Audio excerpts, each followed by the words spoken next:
Buckle your seatbelts. In this week's chapter of ORV, Anna Croft, she dares to challenge the taste of the Gourmet Association, pitching a forgotten kind of story, raw, brutal, and real. But when the crowd threatens to devour her alive, a twisted survival game begins. Enjoy the video and subscribe if you like what you see. Euphrosyne announces Anna Croft and asks everyone to give her a warm welcome. Dokja thinks to himself as he gazes at the people on the stage that he is starting to understand a bit more about why Anna Croft decided to come to the Gourmet Association that time around. She truly is a woman I can't bring myself to like, no matter what, he thinks. Anna takes the microphone from her fellow announcer and greets everyone, addressing them as constellations of the Gourmet Association.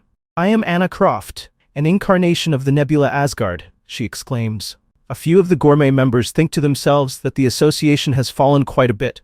"I can't believe the food dares to talk on our stage," a gray constellation thinks. "The star stream has been approaching its final days as of late," another one comments. Dokja narrates what the so-called Gourmet Association actually is. He explains it as a banquet of constellations, indulging in carefully selected fables to have been hand-picked for the elite like them. He also adds that the main ingredient for a well-crafted fable is a fresh incarnation. We see Anna Croft gazing at the audience below her. She stood there, well aware of that fact, Dokja narrates. Anna continues her speech, admitting that she still has a lot to learn, so she will be serving as the host of the first event. This doesn't keep the audience members from grumbling, as some of them come to the conclusion that she won't be able to give them a sufficient fable, so instead, they should just drag her down and dine right now.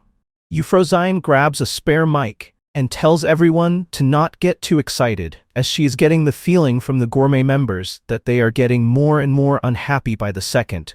She throws a heart into the crowd. "It can't hurt to hear what this succulent prey has to hear, right?" she persuasively says. A bunch of the constellations grow heart eyes and quell their anger and disappointment. Anna silently smirks to herself.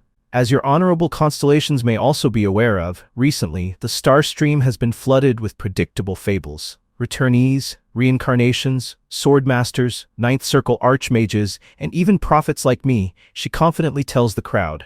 She continues, saying that all fables of current have all been the same, where one starts out with a power stronger than the others. That is the reality of the star stream of today's time.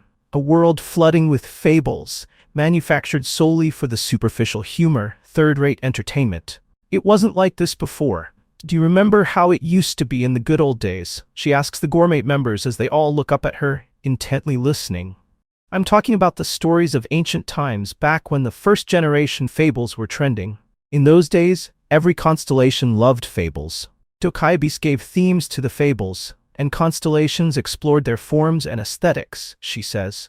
Dokja has a serious look on his face now. He remembers everything about the legendary first-generation fables and how powerful their stories were. There is no way Anna Croft would know about the fables of that time, he thinks to himself.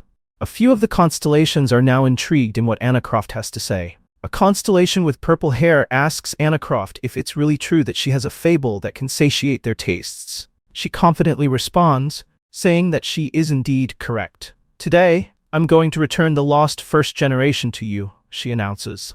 "A fable devoid of the swordmasters or the ninth circle archmages you all despise. A fable with a clear message, only forged of blood, sweat, and pure effort. I came here today to present you with such a fable," she boldly exclaims. She looks down at all of the faces of the shocked constellations. The mass production maker doesn't instantly buy her ploy though. "What rubbish," he says. "Even if they are in the Gourmet Association, no one would find that kind of fable entertaining anymore." Kim looks over at the old man, saying he was thinking the exact same thing. Out of nowhere, a hand suddenly grabs his shoulder, gripping him tightly. Selena addresses Kim as the Shadow King of Redemption. She screams, begging him to save Iris. We are shown Iris with a group of other people in a forest. She looks behind her with a slight frightened-looking face, as a bead of sweat rolls down her face.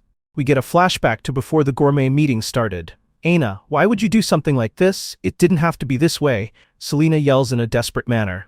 Anna Croft responds coldly. "It was necessary. This too is to save humanity," she says. "Don't forget, Selena, we have been thrown into a den of predators that could eat us at any time they want," she reminds her. We are now back in the present. Dokja thinks to himself that there were definitely scenes like the one unfolding right now, in the book, ways of survival.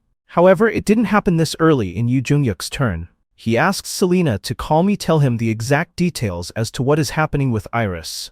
As she begins explaining, the constellations as a collective cry out in outrage that a mere incarnation dare to disrupt the Gourmet Association meeting. We can see the killing intent of dozens of constellations loom over poor Selena while she just stands there, barely able to stand upright. As she is escorted out of the room, she sneaks a look back at Anna Croft. With that, the meeting continues.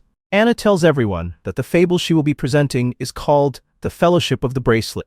A group of constellations talk amongst themselves, wondering if it could perhaps be a parody of the first-generation fable, The Shadow Emperor of the Bracelets. Kim Dokja talks to himself, saying that the Fellowship of the Bracelet is practically a zero-ish generation, authentic action fable. A classic expedition saga comprised of 15 people venturing out to destroy the bracelet that has become the root cause of a disaster.